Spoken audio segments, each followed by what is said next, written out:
A desperate search for answers has instead snared him in a lethal conspiracy. The cursed Antigonus notebook, the very object Klein Moretti believed held the key to his predecessor's death, has claimed the lives of his friends in horrifically impossible suicides, leaving him the sole, inexplicable survivor. His investigation is cut short by the arrival of the Nighthawks, a clandestine team of Beyonders who see not a victim, but their prime suspect. Cornered, Klein's only gambit is a lie born of panic amnesia, a performance that becomes his new reality as he realizes he is being watched, tested by forces that operate in the shadows. But his most harrowing performance took place on the stage of his own mind. When the Nighthawk captain invaded his dreams, Klein's lucid subconscious masterfully held the facade, a feat of impossible mental control that only deepened their suspicion. The notebook, the source of this madness, has vanished, and he is their only lead. Now, he is being led through the crimson-lit streets, not to a jail cell, but to an audience with an expert who can supposedly retrieve his lost memories. Yet this is no ordinary interrogator. She is a true spirit medium. Before a woman who speaks with the lingering dead, can his desperate performance continue, or will the greatest secret of all, the truth of his very soul, be exposed? After half an hour of what felt like a necessary system reboot, my mind finally cleared. I, who was now more Klein than Ju Mingrue, managed to recover. In the process, I noticed four distinct black dots on the back of my hand, forming a neat little square. They faded almost as soon as I saw them, vanishing into my skin, but I knew they were still there, lurking. For spots, for pieces of staple food at the corners of the room. Is there a connection? Does this mean I can skip the prep work next time and just start chanting? A shortcut, perhaps. It might seem like a good thing, but the sudden appearance of these marks felt ominous. Things you don't understand are always the scariest. The fact that some inexplicable divination from Earth actually worked here, this insane transmigration in my sleep, those whispers that nearly shattered my sanity, and that bizarre, foggy grey world, even in the sweltering June heat, a chill ran down my spine. The oldest and strongest emotion of mankind is fear, and the oldest and strongest fear is the fear of the unknown. I couldn't help but recall the quote, I was living it. An irresistible urge to dive into this mysterious domain warred with a powerful instinct to run, to pretend nothing had ever happened. Intense sunlight streamed through the window, scattering what looked like golden dust across the desk. I gazed at it, feeling a phantom sense of warmth and hope. My body relaxed slightly, and then a crushing wave of fatigue washed over me. The sleepless night combined with whatever that ritual did to me was taking its toll. My eyelids felt like lead. I shook my head, pushed myself up from the desk, and stumbled toward the bed, not even sparing a glance for the rye bread in the corners. The moment my head hit the pillow, I was out. Groan! Groan! A fierce hunger pang was my alarm clock. When I opened my eyes, I felt rejuvenated, though a dull ache still throbbed in my temples. I sat up, rubbing them. My God, I was hungry enough to eat a horse. Straightening my shirt, I walked back to the desk and picked up the silver vine-leaf pocket watch. Pa! The lid sprang open. 12:30. I'd slept for 3 hours. I slid the watch back into my pocket, my stomach rumbling insistently. All thoughts of mysticism, rituals, or grey worlds were gone. My mind had a one-track purpose, food. Thinking comes after eating. Only then can I work. My eyes fell on the loaves of rye bread in the four corners. Without a second thought, I picked them up, brushing off the dust. They were offerings, sure, but back in my hometown, we always ate the offerings. Besides, I only had 5 pence. Frugality was a virtue, and the bread looked perfectly unchanged. The original Klein's memories and habits were probably influencing me too. It would be a waste to use the expensive gas lighting, so I got out a small furnace, added some coal, and put a pot of water on to boil. Eating this dry rye bread without water would be a choking hazard. Yikes, I thought, pacing around. A life with meat only for dinner is going to be dreadful. Then I corrected myself. No, this was an exception for my interview. Melissa would normally only allow meat twice a week. My hungry gaze drifted to the pound of mutton in the cupboard. It looked so tempting. No, I have to wait for Melissa so we can eat it together. I shook my head, forcing the idea down. I turned away so the mutton couldn't seduce me and suddenly remembered I'd also bought peas and potatoes this morning. Potatoes! An idea sparked. I hurried to the cupboard and grabbed 2 from the small pile. After a quick wash in the public bathroom, I tossed them into the pot of boiling water. A little while later, I found a container with some coarse yellow salt and sprinkled a bit into the water. After a few more minutes of patient waiting, I lifted the pot. I poured the soup into a bowl and used a fork to fish out the potatoes. F. I blew on a potato as I peeled away the skin, the simple fragrance of boiled starch filling the small room. It smelled divine. My mouth watered like crazy. I couldn't wait any longer and took a bite of the half-peeled potato. It was magnificent. Fragrant, with a powdery texture that turned sweet as I chewed. A wave of emotion washed over me, and I wolfed down both potatoes, even eating some of the skin. Then, I lifted the bowl and drank the hot, salty water. It was surprisingly thirst-quenching. I really enjoyed eating potatoes this way when I was young. I thought with a pang of nostalgia. Feeling a bit more human, I tore off a piece of the rye bread and dipped it into the soup to soften it. The ritual must have been more draining than I realized. I ended up eating 2 whole loaves, a full pound of bread. Finally feeling rejuvenated, I tidied up, sat back at my desk, and let the sunshine wash over me. It was time to plan. I can't escape this. I have to find a way to make contact with the world of mysticism, to become a beyonder like Justice and the Hanged Man mentioned. I need to conquer this fear of the unknown. For now, my only path is to wait for the next gathering. I have to try and get the formula for the spectator potion, or anything else that can give me a foothold. That's for days from now. Before that, I have to solve the immediate problem. Why did the original Klein commit suicide? What happened to him? Unable to simply transmigrate back and wash my hands of this mess, I picked up the notebook on the table. The original Klein was a diligent note-taker and diarist. I knew there was a whole stack of his old notebooks in the cabinet. This one began on May 10th. I skimmed through entries about his school, his mentor, historical debates. The 16th of May. Senior Associate Professor Cohen and Mr. Isaac discussed the inevitability of the Age of Steam. I found little meaning in their discussion. I prefer discovering new things and unraveling the hidden past. Perhaps I am more suited to study archaeology than history. Then, an entry from May 29th stopped me cold. The 29th of May. Welsh found me and told me that he had acquired a notebook from the 4th epoch. Oh my goddess! A notebook from the 4th epoch! He didn't want to ask the archaeology department students for help, so he came to Naya and me. How can I refuse? This had to be it. Compared to debates on history, a mysterious notebook from a lost era reeked of trouble. The 4th epoch, the age of the gods, was shrouded in mystery. For someone like Klein, obsessed with restoring the past, this would have been irresistible. So, he was concerned about his future and focused on his interview, but it was all for nothing. A commoner who made it to university like him could have built a decent network. His friend Welsh McGovern, a banker's son, was a perfect example. I forced myself to keep reading. The 19th of June. I have seen the notebook. By comparing sentence structures and root words, I discovered that it is a modified form of ancient Fay-Sac. The 20th of June. We have deciphered the contents of the first page. The author was a member of a family called Antigonus. The 22nd of June. The Antigonus family apparently had a very high standing in the Solomon Empire. The 25th of June.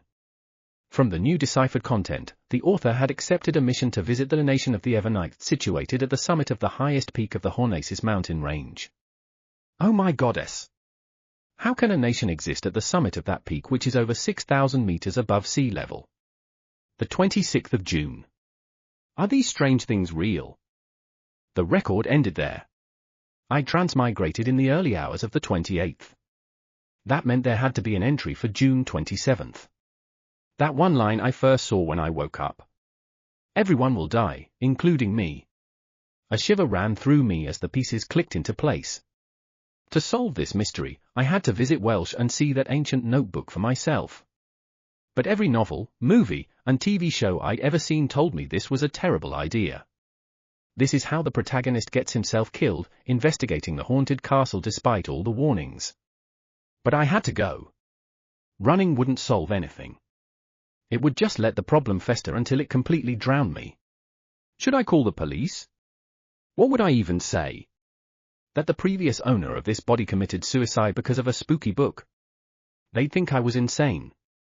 Knock. Knock, knock. A series of quick, forceful knocks on the door shattered my thoughts. I sat bolt upright, my heart suddenly hammering against my ribs. The sound echoed through the empty hallway, loud and insistent. Who is it? My mind was still reeling from the implications of that notebook, from the unknown danger swirling around the original client's suicide, when the sudden knocking made me jump. My hand, moving on pure instinct, shot to the drawer and wrapped around the cold metal of the revolver. I asked the question again, my voice tight with vigilance. The other side was silent for 2 seconds, then a slightly sharp voice, thick with an Awar accent, replied, "It's me, Mountbatten, bitch Mountbatten." A pause. Police? Bitch Mountbatten? The name surfaced from Klein's memories. The policeman for this street. A rude, brutal man, but the kind of man needed to keep the local riffraff in line. That unique voice was his trademark. Okay, I'll be right there. I called out, my mind racing. I was about to put the revolver back, but a sliver of caution stopped me. I had no idea why the police were here. What if they searched the room? I hurried over to the stove, where the fire had long since died, and tucked the revolver inside. I grabbed the coal basket, shook a few pieces over the gun to cover it, and then, for good measure, placed the kettle on top. It looked perfectly natural. After a quick adjustment of my clothes, I went to the door, murmuring an excuse as I opened it. Sorry, I just had a nap. Outside stood 4 policemen in their black and white checkered uniforms. Mountbatten, the one with the brown beard, cleared his throat. These 3 inspectors have something to ask you. Inspectors? My eyes instinctively went to their shoulder badges. 2 of them had 3 silver hexagons, 1 had 2. All of them outranked Mountbatten's 3 chevrons. As a history student, I knew next to nothing about police insignia, except that Mountbatten often bragged about being a senior sergeant. These men were clearly his superiors. Following the social cues learned from Benson and my classmates, I stepped aside. Please come in. How might I help you? The leader of the 3 was a middle-aged man with eyes so sharp they felt like they could peel back my thoughts. Wrinkles fanned from their corners, and light brown hair peeked out from under his cap. He scanned the room before his gaze landed on me, his voice deep. Do you know Welsh McGovern? A jolt went through me. My carefully constructed composure fractured. What's wrong with him? I blurted out. I'm the one asking the questions, the inspector said, his eyes stern. The one next to him, another with 3 silver hexagons, offered a gentle smile that didn't reach his eyes. Don't be nervous. It's just a routine questioning. He was in his 30s, with a straight nose and grey eyes that held a strange depth, like a forgotten forest lake. I took a breath, forcing myself to organize my words. If you mean Welsh McGovern, the graduate of Coe University from Constant, then yes, I know him. We are classmates, we shared the same mentor, Senior Associate Professor Quentin Cohen. I paused, looking the middle-aged inspector in the eye. To be honest, our relationship is quite good. We, along with our friend Naya, met frequently to interpret a 4th epoch notebook that belonged to him. Inspectors, did something happen to him? The middle-aged inspector didn't answer, instead glancing at his grey-eyed colleague. It was the grey-eyed man who replied, his tone mild. I'm sorry, Mr. Welsh has passed away. What? The word tore from my throat. I had a horrible feeling this was coming, but hearing it confirmed was like a punch to the gut. Welsh was dead? Just like the original Klein? This was getting terrifying. What about Naya? I asked, my voice strained. Ms. Naya passed away too, the grey-eyed inspector said, his calmness unnerving. Both of them died in Mr. Welsh's house. Killed? I guessed, though a darker thought was already forming. Perhaps it was suicide. The grey-eyed inspector shook his head. No, the scene suggests that they committed suicide. Mr. Welsh hit the wall with his head many times, covering it with blood. Miss Naya drowned herself in a basin. Yes, the kind used to wash your face. That's impossible. My hair stood on end. I could almost see it, Naya kneeling, her face submerged in a simple wash basin, her body still. Welsh on the floor, his forehead a mangled mess of blood and bone, a gruesome pattern of impact staining the wall above him. We believe so too, the inspector continued, but the autopsy results and the scene exclude factors like drugs or external force. They showed no signs of struggling. Before I could process that, he stepped further into the room. When was the last time you saw Mr. Welsh or Miss Naya? He asked, his tone deceptively casual. As he spoke, he flicked his eyes toward his younger colleague, the one with 2 silver hexagons. He was a young man, about my age, with black sideburns and green eyes. He had the romantic air of a poet. My mind replayed the last few days. It should be June 26th, I answered thoughtfully. We were reading a new chapter in the notebook. Then, I went home to prepare for my interview on June 30th at Tingen University. As I spoke, I saw the young inspector walk over to my desk out of the corner of my eye. He picked up my notebook. The one that was more of a diary. Damn! I forgot to hide it. Hey! I cried out. The young inspector just smiled at me and kept flipping through the pages. The grey-eyed inspector explained calmly, this is a necessary procedure. Mountbatten and the stern-faced inspector just watched. My mind screamed, where are your search warrants? But I bit my tongue. For all I knew, such things didn't exist in the Lun Kingdom's fledgling police force. I was powerless to stop them. What is this strange thing? The young inspector asked, having reached the final page. And what does this mean? Everyone will die, including me. My mind raced.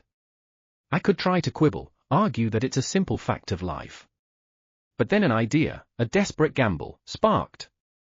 I had wanted a way to connect with the police, an excuse in case the danger escalated. This was it. In less than a second, I made my choice. I pressed my hand to my forehead, affecting a look of pain and confusion. I have no idea. I really have no idea. When I woke up this morning, I felt I wasn't quite right, as if I had forgotten something. Especially things that happened recently. I don't even know why I would have written such a sentence. Sometimes, a carefully crafted truth is the best lie.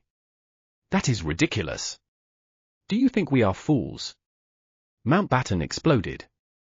The lie was so bad it was an insult to his intelligence. I'm speaking the truth, I said, meeting his eyes and the eyes of the other inspectors with as much sincerity as I could muster. It was, in a way, the absolute truth. Maybe it is, the grey-eyed inspector said slowly. What? He actually believed it? I was as surprised as anyone. He smiled at me, a disquieting, knowing sort of smile. An expert will come in 2 days. Believe me, she should be able to help you recall your lost memories. An expert? Help me recall my memories? A psychologist? A cold dread washed over me. What if she exposed my memories of Earth? I felt an overwhelming urge to facepalm. The young inspector put my notebook down and gave the room a cursory search, thankfully focusing on the desk and not the kettle on the stove. Well, Mr. Klein, thank you for your cooperation, the grey-eyed inspector said. We advise that you not leave Tingen for the coming days. If you have to, please notify Inspector Mountbatten or you'll become a fugitive. And that was it? No more questions? No trip to the station for interrogation? I was at a loss. Still, I wanted this mystery solved as much as they did. That wouldn't be an issue, I nodded. They filed out of the room. The young, green-eyed inspector was the last to leave. He paused and patted me on the shoulder. It's really nice. Very lucky. What? I asked, completely baffled. He smiled, a poet's melancholy smile. Generally speaking, the norm is for all the involved parties to die in such an event. We are very glad and fortunate to see you still alive. He turned and left, closing the door softly behind him. The norm is for everyone to die together? Glad that I'm still alive? Fortunate? On that hot June afternoon, I felt a chill spread through my entire body. The norm is for everyone to die together? A cold shiver traced its way down my spine. Very glad that I'm still alive? Fortunate? That word felt like a slap. I had to get out, had to find those policemen. I scrambled to the door, my hand reaching for the handle, only to freeze just inches away. Wait.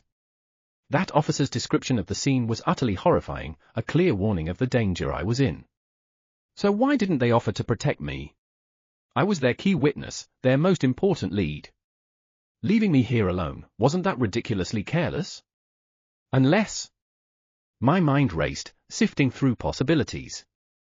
Were they just probing me? Testing my reaction? Or worse, was I the bait in some unseen trap? The thoughts flooded my mind, but with them came a strange sort of calm. They were probably still out there, watching, observing. Fine. If they wanted a show, I'd give them one. I slowly pulled the door open, making sure to pitch my voice with a believable tremor as I shouted down the staircase, "You guys will protect me, right?" Tap, tap, tap. The only answer was the steady, unchanging rhythm of their leather shoes on the wooden stairs. They didn't even break stride. I know. You'll do that. I called out again, layering my tone with a feigned conviction. I had to seem like a normal person terrified for his life, not a transmigrator analyzing their every move. The footsteps faded, disappearing into the ground floor. I let out a quiet snort and a wry laugh. Isn't that response too fake? Their acting skills are not up to standard. I didn't chase after them. Instead, I retreated back into the room, closing and locking the door behind me. For the next few hours, I gave the performance of a lifetime to my invisible audience. I paced restlessly, fidgeted nervously, muttered agitated nonsense under my breath. Even with no one visibly around, I didn't slack off for a second. This, I told myself with a touch of dark humor, is the self-cultivation of an actor. When the sun began its descent, painting the clouds in shades of reddish-orange, the familiar sounds of tenants returning home filled the apartment. My focus shifted. Melissa would be home from school soon. I glanced at the stove, then lifted the kettle, peeling back the cold briquettes to retrieve the cold, heavy weight of the revolver.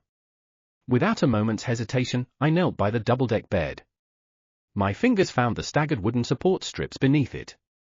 I carefully clipped the revolver's left wheel between a strip and the bedboard, securing it in the shadows. Then I stood, my body tense, half expecting the door to burst open and a squad of officers to rush in, guns raised. In the pure age of steam I remembered, I'd be certain of my privacy. But here, in a world with beyonders whose powers I had personally witnessed, one could never be too sure. I waited for several minutes, my ears straining. Nothing. Only the muffled chatter of two tenants heading downstairs toward the Iron Cross Street bar. Phew. I let out a long breath, a knot of tension loosening in my chest. Now, all that was left was to wait for Melissa and make that stewed mutton with tender peas. The thought alone seemed to conjure the rich flavor of the gravy in my mouth. I recalled how Melissa usually made it: boil the water, stir-fry the meat, add onions, salt, pepper, and water. After a while, toss in the peas and potatoes and let it simmer for another 40 or 50 minutes. It's indeed a simple and crude way to do it. Supported purely by the flavors of the meat itself. I shook my head internally. But what could you expect? For commoners, condiments were a luxury, and elaborate cooking methods were an extravagance. As long as it wasn't burnt, anything was a feast for people who only saw meat on their plates once or twice a week. I wasn't a master chef by any means. Back in my old life, I ordered takeout most of the time, but I'd cooked enough to have a passing standard. I certainly wouldn't let this pound of mutton down. Besides, if Melissa cooked when she got back, dinner wouldn't be until after 7:30. She'd be starving. It's time for her to see what real cooking is. The excuse settled comfortably in my mind. I started the fire again, fetched water from the public bathroom, and washed the mutton. Then, taking out the kitchen knife and board, I began dicing the meat into small chunks. If she asked about my sudden culinary prowess, I'd just blame it on Welsh. The poor, deceased Welsh McGovern, who not only had a chef skilled in mid-seashire cuisine but also enjoyed creating his own delicacies. The dead, after all, cannot refute me. TSK, then again, this is a world with beyond us. A guilty thought pricked me. The dead are not necessarily unable to speak. I shook the unsettling idea away and focused on the task at hand. I put the meat in a soup bowl, added a spoonful of crude, yellowing salt, and cautiously sprinkled in some precious black pepper grains from their special little bottle, mixing it all together to marinate. I set the saucepan on the stove to heat up. While it warmed, I found yesterday's carrots and the onions I'd bought today, chopping them into pieces. From the cupboard, I took out a small can of lard. There wasn't much left. I scraped out a spoonful, letting it melt and sizzle in the pan before adding the carrots and onions, stirring them until the fragrance began to fill our small apartment. Next, I tipped all the mutton into the pan, frying it carefully. I should have added cooking wine, or at least red wine, but the Moretti family didn't have such luxuries. A weekly glass of beer was our limit. Making do, I poured in some boiled water. After about 20 minutes of stewing, I lifted the lid and added the tender peas and potatoes, along with another cup of hot water and 2 more spoonfuls of salt. Lid back on, fire lowered. I exhaled with satisfaction and began the wait for my sister. As the minutes ticked by, the aroma in the room deepened, the savory allure of meat, the earthy richness of potatoes, the sweet scent of onions, all melding together into something wonderful. I found myself swallowing repeatedly, tracking the time with my pocket watch. Finally, I heard them, footsteps approaching, not quite brisk, but rhythmic. A key slid into the lock, the handle turned, and the door opened. "Smells good," Melissa murmured, her voice filled with puzzled curiosity even before she stepped inside. Her bag still in her hand, she entered and her gaze immediately fell upon the stove. "You made this." She paused in the act of taking off her veil hat, her hand hovering in midair as she stared at me in astonishment. She twitched her nose, inhaling the fragrance more deeply. Her eye softened, and a flicker of confidence, or perhaps familiarity, returned to her expression. "You made this?" she asked again. "Are you afraid I'd waste the mutton?" I countered with a smile. Not waiting for her answer, I added, "Don't worry, I specifically asked Wells to teach me how to cook this dish. You know, he has a good cook." "First time." Melissa's eyebrows furrowed slightly, though the wonderful smell seemed to smooth them out again. "It looks like I'm talented," I laughed. "It's almost done. Put your books and hat down. Go wash your hands, then get ready to taste it. I'm very confident about it." Hearing my orderly instructions, seeing my calm, gentle smile, Melissa seemed to freeze for a moment, lost in a daze. "Do you prefer the mutton to be cooked longer?" I prodded with another laugh. "Ah, okay, she jolted back to herself, rushing into the room with her handbag and veil. When I finally lifted the lid, a cloud of fragrant steam billowed out. I'd already placed 2 pieces of rye bread on the side of the pot, letting them absorb the heat and aroma to become soft. By the time Melissa had put away her things and washed up, a full plate of stewed mutton with tender peas, potatoes, carrots, and onions was sitting on the table. Beside it, 2 plates held the pieces of rye bread, now lightly colored from a quick dip in the gravy. "Come on, try it," I said, pointing to the wooden fork and spoon. Still looking a bit bewildered, she picked up her fork and speared a piece of potato, putting it tentatively into her mouth. The starchy potato, saturated with savory gravy, seemed to flood her senses. I watched as her eyes widened slightly, and she quickly gobbled down the rest in a few mouthfuls. "Try the mutton," I gestured with my chin. I'd already tasted it myself. It was barely a passing standard, really, but for a girl who so rarely ate meat, I hoped it would be more than enough. Her eyes bright with anticipation, she carefully forked a piece of mutton. It was tender, practically melting as soon as it entered her mouth. The rich fragrance of the meat exploded on her tongue, filling her mouth with delicious juices. She couldn't seem to stop, eating piece after piece. Suddenly, she realized what she was doing. I? Klein, this was supposed to be prepared for you." She stammered, a blush creeping up her cheeks. "I nibbled some while I was cooking." "It's the privilege of being the cook," I said with a soothing smile, picking up my own utensils. I ate a piece of meat, then a mouthful of peas, then tore off a piece of rye bread to dip in the gravy. My normal behavior seemed to put her at ease, and she relaxed, immersing herself once more in the simple delicacy. "It's really delicious." It doesn't seem like you were doing it for the first time, Melissa praised with heartfelt sincerity, looking at the now empty dish. We had finished every last drop of gravy. It's a long way from Welsh chef, I said, a genuine feeling of pleasant anticipation rising in me. When I'm rich, I'll take you and Benson out to a real restaurant for a better meal. Your interview? Burp. Melissa started to ask, but was cut off by an involuntary little sound of contentment. She immediately clapped a hand over her mouth, her face a picture of embarrassment. The fault lies with the stewed mutton, I thought, suppressing a laugh. It was just too delicious. I decided not to tease her. This is your mission, I said, pointing to the empty plates. All right. She stood up at once, grabbing the basin and rushing out the door. When she returned, she went to the cupboard, as she always did, to check the condiment box. Did you just use them? She asked in surprise, turning to me with the black pepper bottle and the lard can in her hands. I just shrugged and laughed. Just a little. It's the price of a delicacy. Melissa's eyes twinkled. I watched as several different expressions flickered across her face before she finally looked at me and said, "Let me cook in the future." Melissa, can you not rub my nose in it? I muttered inwardly, a dull throb starting behind my eyes. The sheer volume of history and political knowledge I'd forgotten wasn't trivial. The interview was in 2 days. How was I supposed to cram all of that back into my head? More importantly, with all this bizarre, paranormal activity swirling around me, how could I possibly be in the mood to revise?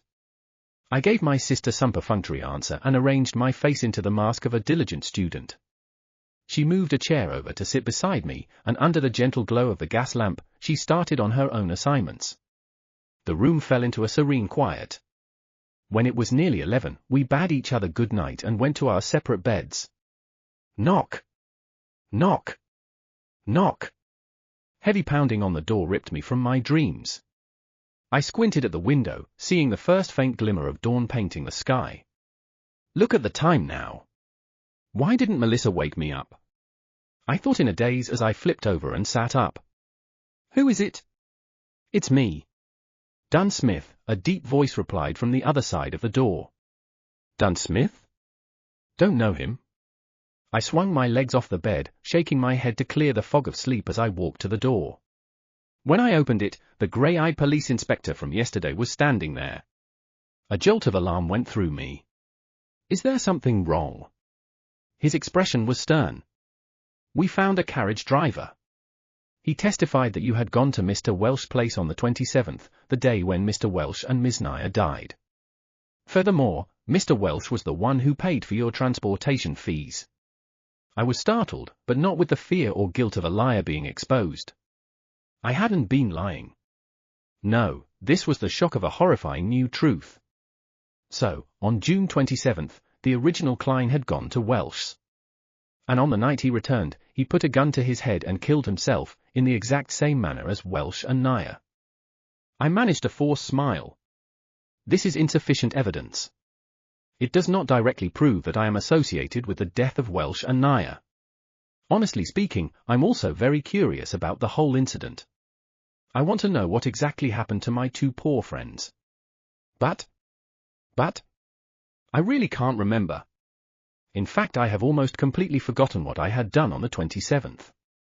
You may find it hard to believe, but I fully relied on the diaries I had written to roughly make a guess that I had gone to Welsh's place on the 27th. You sure have great mental fortitude, Dunn Smith said, nodding slowly. His face was a neutral mask, showing no trace of anger or a smile. You should be able to hear my sincerity, I said, looking him straight in the eye. I'm telling the truth. Of course, only part of it. He didn't answer immediately. His gaze swept across the room before he spoke again, his voice low. Mr. Welsh lost a revolver. I guess. I should be able to find it here. Right? Mr. Klein? Indeed. So that's where it came from.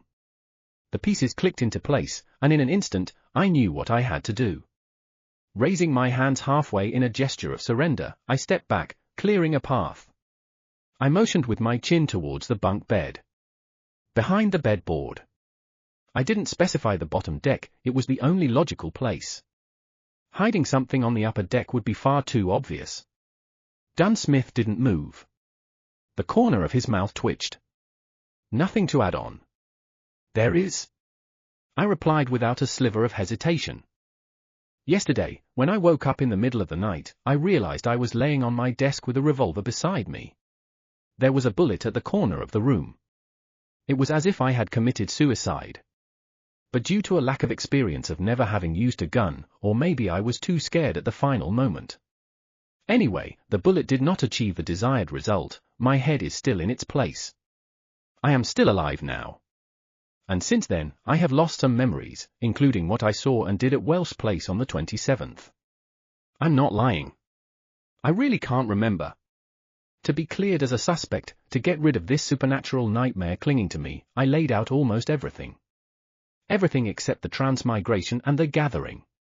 I chose my words with surgical precision. The bullet did not achieve the desired result and my head is still in its place. To an outsider, it sounded like I missed. Only I knew the bullet had hit its mark, a fact that was far more difficult to explain. Dunsmith listened quietly. This corresponds with what I had surmised. It also corresponds with the hidden logic of similar incidents in the past. Of course, I have no idea how you managed to survive. I'm glad you believe in me. I don't know how I survived either, I said, letting out a small, controlled sigh of relief. But he threw the word out like a net. There is no use in me believing you. You are currently the prime suspect. You have to be confirmed by an expert that you have indeed forgotten what you went through, or that you indeed have nothing to do with the deaths of Mr. Welsh and Miss Nair. He coughed, his expression hardening. Mr. Klein, I seek your cooperation on coming with me to the police station for the investigation. This should take roughly 2 to 3 days if it is confirmed that there are no issues with you. The expert is here. I asked, my voice flat. Didn't they say it would take another 2 days? She came earlier than expected. He turned sideways, a clear signal for me to leave with him. An expert? In this world, that could easily mean a beyonder. My secret, the fact that I was a transmigrator, was too big, too dangerous. In a place with 7 major churches, a soul from another world was practically heresy begging for purification by fire. But what could I do? No weapons, no combat skills, no superpowers. I was no match for a professional policeman, especially with his subordinates lurking just out of sight. A sudden commotion erupted from the street below. An oyster seller grabbed a customer, accusing him of being a thief. They began to wrestle, startling the horses of a nearby carriage and plunging the street into chaos. An opportunity. There was no time to think. I bent low and dashed for the crowd, shoving and dodging my way frantically toward the other end of the street. My mind raced, forming a desperate plan: get to the pier, take a boat down the Tussock River, and escape to the capital, Backland. The larger population would make it easier to hide. I reached Iron Cross Street and saw several carriages for hire. To the pier outside the city, I gasped, hopping onto one. My plan was simple: mislead any pursuers, and once I was a safe distance away, I'd jump from the moving carriage and disappear. All righty. The driver tugged the reins. Clop! Clop! Clop! The carriage moved, but just as I was preparing to leap, I realized it had turned onto the wrong road. It wasn't heading out of the city at all. Where are you going? I blurted out. To Welsh Place, the driver answered, his voice a flat monotone. What? I stared, speechless. The carriage driver turned his head, and I found myself looking into a pair of cold, grey eyes. It was Dunsmith. You? The word caught in my throat. The world twisted, the scene blurring and spinning around me as I was jolted violently, and sat up. I looked around, my heart hammering against my ribs. The crimson moon hung outside my window, casting a bloody veil over the familiar room. I touched my forehead. It was slick with cold sweat. My back was soaked. It was a nightmare. I heaved a sigh, the relief so intense it was dizzying. All is well. All is well, how bizarre. I had been so lucid in the dream, able to think and plan with perfect calm. I fumbled for my pocket watch. It was only 2 in the morning. My bladder was screaming, so I quietly got out of bed, planning to slip to the public washroom.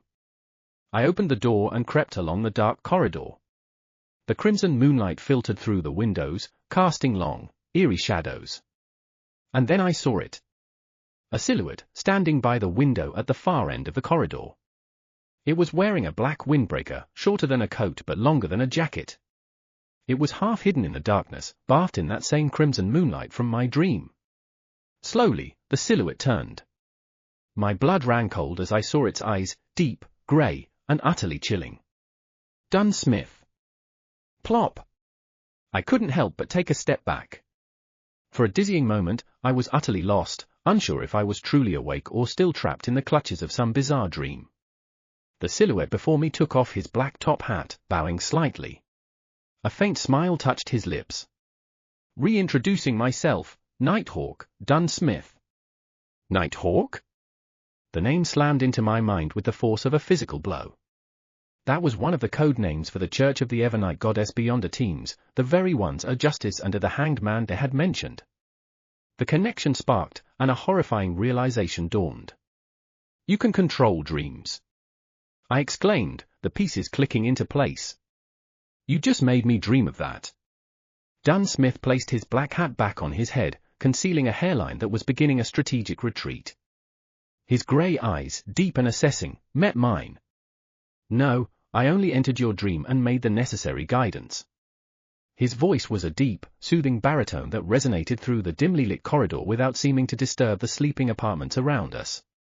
In dreams, even though much of your usually suppressed emotions and various dark thoughts are amplified, making everything seem chaotic, absurd, and crazy, they are all rooted in reality. For veterans like me, everything is crystal clear. Compared to a conscious you, I believe the you in your dreams more. What kind of power was this? My blood ran cold. If a normal human being couldn't even control their own dreams, what had he seen? If I had dreamed of something from Earth, of my life as Ju Mingrue, of smartphones, and the internet, wouldn't he have noticed? The memory of what had just transpired left me petrified. Yet, as the initial shock subsided, a strange detail surfaced. I remembered being perfectly lucid, entirely rational. I knew exactly what to say and what not to say. To put it simply, it hadn't felt like dreaming at all. So, Dunn Smith only saw what I wanted him to see? My mind whirled, a glimmer of understanding cutting through the panic. Was this some kind of perk that came with transmigration? A unique property of my new body and soul? Or was it an unforeseen effect of that luck enhancement ritual? I organized my chaotic thoughts, forcing a calm I did not feel into my voice. So, Mr. Smith, do you believe that I really lost my memory? Dunn didn't answer directly. Instead, he studied me, his gaze keen. You are actually not surprised by the course of events, he observed. I've met people who wouldn't believe in the power of the Beyonders, and they would rather believe that they haven't really woken up. I gave a terse acknowledgement, the lie coming more easily than I expected. Perhaps, I have always been praying, hoping that there was such power to help me. An interesting train of thought, Dunn nodded, his expression unreadable. Perhaps you survived not only because you were lucky. I can now confirm that you really lost parts of your memories due to the incident, especially those related to it. A wave of relief washed over me, so profound it was almost dizzying. So can I go back now? I probed, hoping against hope. Dunn placed a hand in his pocket and began to walk slowly toward me. The oppressive darkness of the corridor seemed to soften around him, becoming tranquil and gentle. No, you still have to come with me to see the expert, he said with a polite smile that didn't reach his eyes. Why? The word burst out of me before I could stop it. I quickly added, you don't believe in the findings from my dream. Are you kidding me? My mind screamed. If that expert specializes in hypnosis or mind reading, my biggest secret, my entire existence, will be laid bare. The consequences were too terrifying to even contemplate. I'm quite humble usually, but I'm still confident for things related to dreams, Dunn replied calmly. However, for important key matters, there is no harm in confirming them again. Plus, our specialties lie in different areas. Perhaps, she can help you recover some of your memories. Before I could formulate a reply, his voice turned deeper. After all, you're connected to the whereabouts of that Antigonus family notebook. What? I froze. Dunn stopped directly in front of me, his grey eyes locking onto mine. At the scene of the suicide, there was not a single trace of that notebook from the fourth epoch. Welsh is dead, Naya is dead, you are our only lead. All right then. I went silent for a moment before letting out a slow exhale. A missing notebook, of course. Now this was truly peculiar.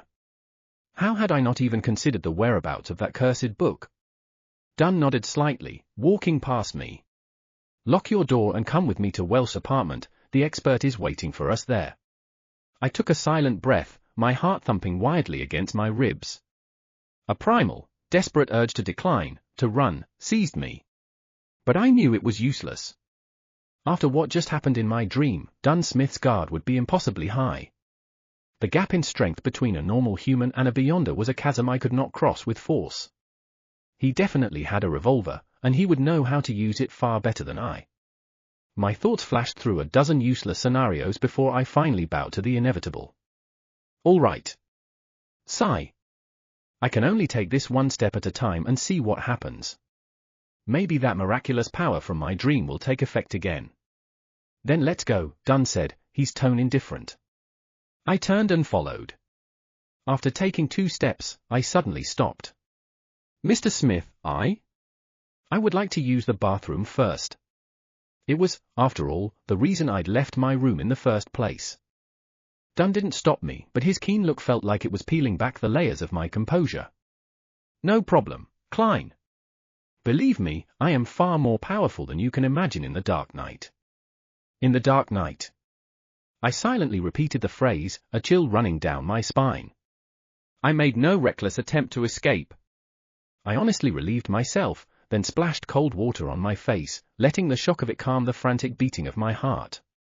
After changing my clothes, I locked my apartment door and followed Dunn down the stairs with steps I tried to keep steady and light.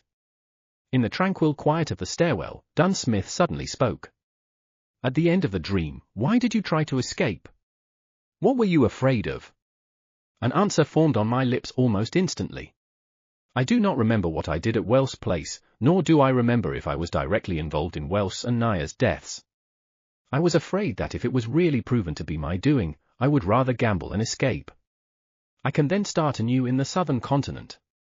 I would have done the same if I were you, Dunn said as he pushed open the building's main door. The cool midnight breeze swept in, a welcome relief from the sweltering heat inside. He wasn't worried about me running. A 4-wheeled carriage drawn by a single horse was waiting, the very same one from my dream, complete with the police emblem of double-crossed swords beneath a crown carved into its side.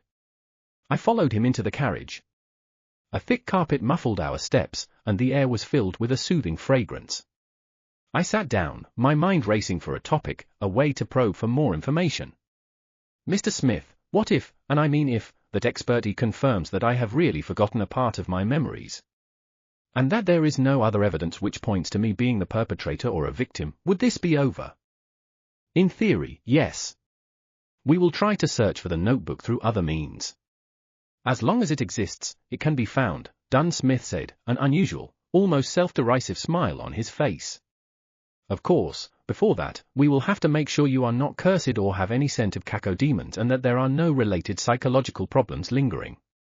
We must ensure that you can embrace the rest of your life peacefully and healthily. I keenly caught the qualifier. In theory. Yes, only in theory. In this field of work, there are always twisted, unorthodox, and inexplicable things happening. Dunn looked me straight in the eye. Their continuation or end are not what we can foresee or control at times. For example? I asked, a genuine sliver of fear cutting through my feigned composure. The carriage sped through the nearly empty street. Dunn took out his tobacco pipe, not to light it, but just to sniff at the bowl. When we believe that things have come to an end, with everything going back to normal, it would resurface in a terrifying, chilling way. He paused, letting the silence stretch. A few years ago, we handled a case regarding an evil cult. They did live sacrifices to please an evil god by making followers commit suicide. When one of the followers was chosen, his survival instincts triumphed over his foolishness, twisted beliefs, and psychedelic drugs. He secretly escaped and reported to the police. The case was handed over to us. It was a very small mission, since there were no beyond us in that cult. The deity they worshipped was actually randomly thought up by their leader merely for the sake of money and satisfaction. Humanity was lost there. We only used 2 members, coupled with the support from the police, to suppress this cult. No one was off the hook. For that whistleblower, we also confirmed that he had no lingering demonic scent left on him. He was not cursed and did not suffer any mental disorders. He didn't have any personality problems or any other irregularities, nothing. Later, he got a decent advancement in his career, got married to a very good wife, had a son and a daughter. His dark past seemed far away from him. The horror and bloodshed seemed to have completely vanished. At this, Dunn Smith gave a dry laugh. Yet in March this year, despite being in good financial health and having a loving wife and adorable kids, he strangled himself to death in his own office.